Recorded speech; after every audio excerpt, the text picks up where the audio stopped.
Which elves rode to rescue Frodo in the Fellowship of the Ring? This is Tolkien Trivia, so it's niche questions about Tolkien's books. This is obviously, I understand, very niche, but last year in my reread, I picked up something which I thought a lot about afterwards. I mulled on. This is in Flight to the Ford, my page 209, in the kind of general UK edition. So, Glorfindel has just rescued Frodo, or is rescuing Frodo, and he says, "I sent from Rivendell to look for you. We feared you were in danger upon the road." And then Frodo says, "Oh, Gandalf has reached Rivendell," and Glorfindel says, "No, he had not when I departed, but that was 9 days ago," answered Glorfindel. "Elrond received news that troubled him. Some of my kindred, journeying in your lands beyond the Branduin, learned that things were amiss and sent messages as swiftly as they could. They said that the Nine were abroad and that you were astray, bearing a great burden without guidance, for Gandalf had not returned. There are few even in Rivendell that can ride openly against the Nine, but such as there were, Elrond sent out north, west and south. It was thought you might turn far aside to avoid pursuit and become lost in the wilderness. It was my lot to take the road, and I came to the bridge of Mithethiel and left a token there nigh on 7 days ago. 3 of the servants of Sauron were upon the bridge, but they withdrew and I pursued them westward." So, in the films, this is what Arwen does. Arwen comes and rescues Frodo. Here, Glorfindel, who is a character who functionally is eventually canonized into being a reincarnated Glorfindel from, this is in terms of unofficially, non-canonically, in Tolkien's later works, when he wonders why there's 2 characters called Glorfindel, he says, "Oh, maybe this Glorfindel was sent back to Middle-earth, perhaps with the wizards or associated with them." Either way, he's a great lord of the Noldor, probably a Noldor exile who had seen the light of the 2 trees and come to Middle-earth. He certainly is, if he's the reincarnated Glorfindel, who was an exile, who died at the Battle of Gondolin, in the Siege of Gondolin in the First Age. And this is going to be relevant later, so pick that up. There are presumably at least 2 others, because there's north, south, west, and west or whatever. He's gone west on the road. There may have been more than 2 others, of course. I don't think he says there's a strict limit. The point is, there weren't many who could stand against the Nine, I think, is the significant point being made. Yeah, there are a few even in Rivendell that can ride openly against the Nine, but such as there were, Elrond sent out west, north and south. But let's say it makes sense there must be at least 2 more. Rivendell probably, you suspect, has a population of several hundred rather than thousands. It's not. It is really a village, but in that sense, it's really just a fortress. It's a fastness. And there are a few there amongst those, presumably a few hundred, who could ride against the Nine. Now, there's a relevant point, potentially relevant point, that they hear from a member of Gildor and Glorion's party that the hobbits have gone astray. Presumably that's not Gildor himself, but it may be Gildor himself. But yes, you're left in a situation where only a few people can ride against the Nine openly. And I looked up a bit of what people thought about this, and pretty much the running theory, and I think it must be true pretty much, is that, and it's not that, by the way, Glorfindel could on his own defeat a bunch of ringwraiths.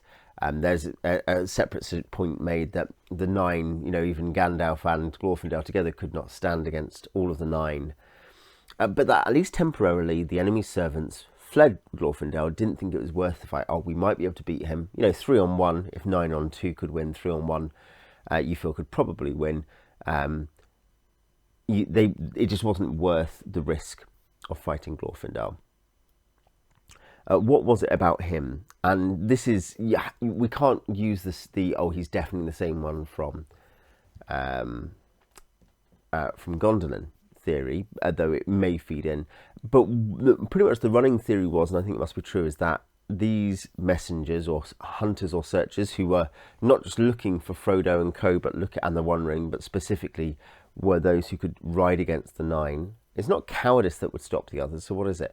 I think it's that these are people who saw the two trees. I think that theory is probably true, that those who rode against the nine were those who'd been exiles in from Noldor, exiles from from Aman from the Promised Land to Middle Earth, and had seen the two trees die, and the Silmarils had seen the Silmarils stolen,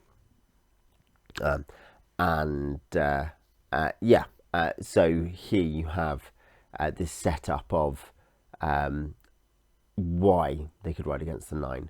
The nine have a power of fear, whereas the light of the two trees is functionally the light of heaven. It's not the beatific vision proper, as Tolkien would have understood it. It's not seeing God in heaven, but it is the light of the lesser heaven. It is a sort of supernatural and powerful thing, which the Noldor exiles, and you think about this in terms of the second great battle, particularly, but also prior to that, the horns of Fingolfin upon the strand as the sun rises, in the Silmarillion. Here, this idea that these elves are incredible warriors, and more than that, they are almost demigod-like in their qualities. It's why the corruption of the sons of Feanor, I talked about this in my Silmarillion chats, why it can be so dramatic, and it's relevant. It's why the best two sons are the last two survivors, and who are the most greatly corrupted. It's a Phoenix Force thing, if you know your X-Men versus the Avengers lore. So,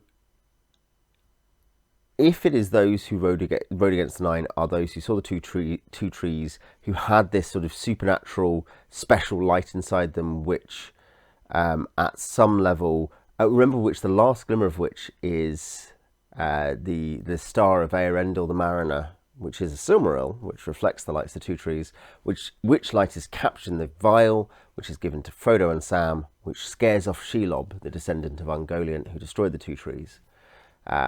If it is that, and I think it is, and that parallel is useful actually, I hadn't thought of that before, but which is that it's parallel to the Star of Eärendil, then we've got a limited pool.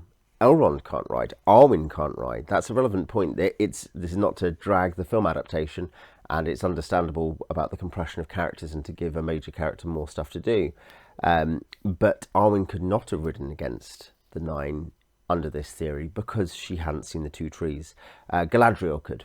Celeborn couldn't, because Celeborn, his kinsfolk had never made it to the Promised Land.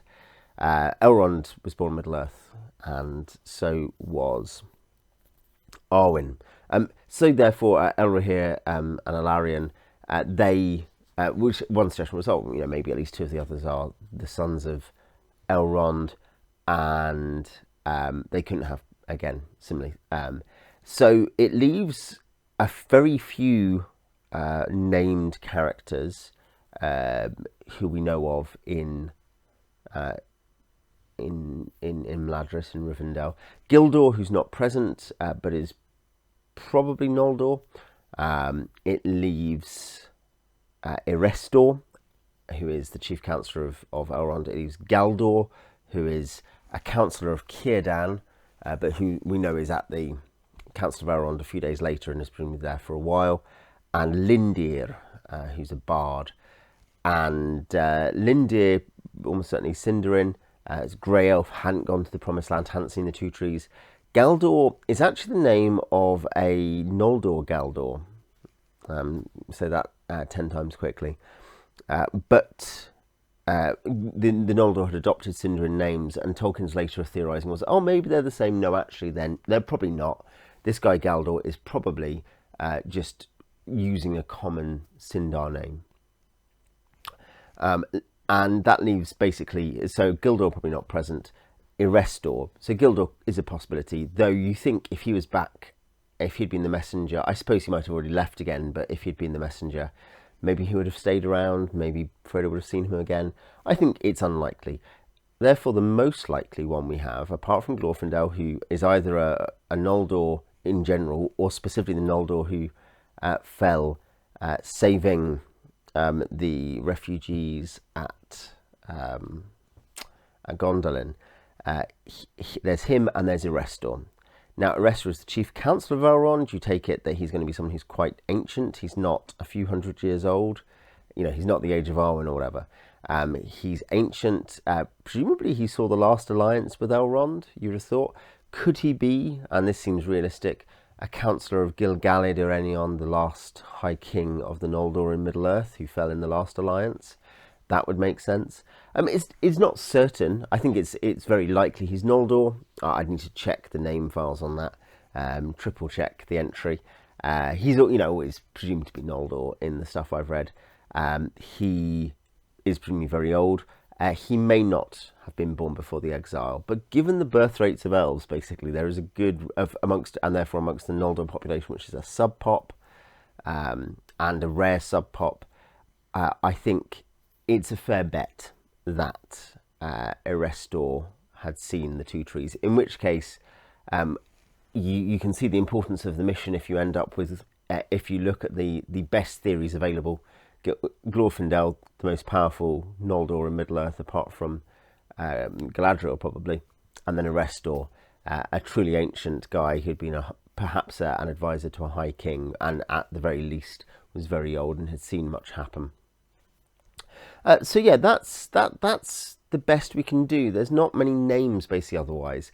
You could come up with, you know, you can headcanon in, oh well, Gildor was back, or Galdor was the same Galdor, even though Tolkien didn't think he was, and Lindir was actually, you know, or you can come up with a different basis for why you could resist the Nine. For instance, it had to be about age, in which case Elrond could have ridden, perhaps he did ride. I think simply courage or willingness probably isn't sufficient. And relevance there is, of course, we see that you know, no man can stand before the Witch King. Men are very courageous, and of course the Witch King is funny for both his military plans and his personal plans are followed by humans, but no man can stand before the Witch King. And so there's a principle there that you have to have something that's more than courage, and apparently more than being an elf. And so I think at the very least it's got to be ancientness, and almost certainly it has to be seeing the two trees, or very likely it has to be seeing the two trees. You may have better theories, put them in the comments, and I will see you next time.